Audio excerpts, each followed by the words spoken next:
Good morning! Let's work out for today. And ang una kong gagamitin ay ang aking hula hoop. Siguro hindi masyadong malakas yung boses ko kasi wala akong microphone.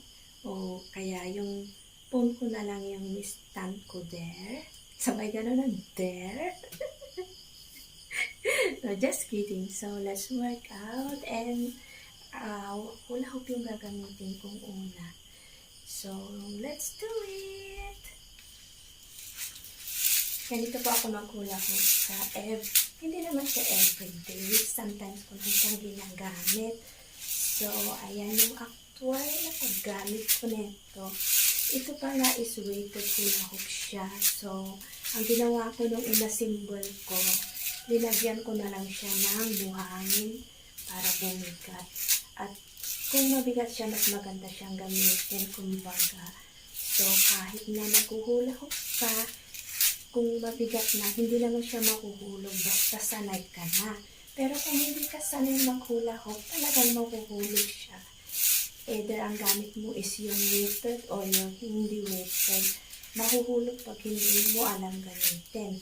Pero pag alam mo siyang gamitin, kagaya ngayon, nagsasalita ako, naghuhula hoop ako, hindi naman siya mahuhulog ko. So, sanayan lang talaga yun, guys. So, kahit nasa bahay ka, pwede mo siyang gamitin. Pero pag pwede mo siyang gamitin outdoor, indoor, ganun. So, ayan. Makikita nyo is, ito yung gamit ko for today. Ito yung una kong ginamit. Hindi ako nag-warm up kasi pag naman nag-workout naman ako. Pero hindi ko na nga lang siya binibidyo kasi mapupul na yung memory ko. Pero marami pa naman akong nakasave na video.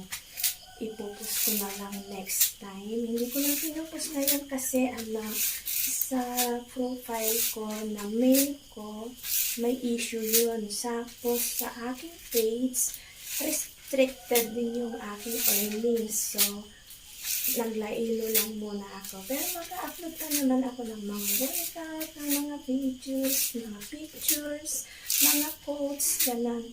Kasi pwede naman tayong mag-earn through stories, workout, ng videos, and mga photos, ganun. And thanks guys for watching and see you again at my next video. Bye everyone!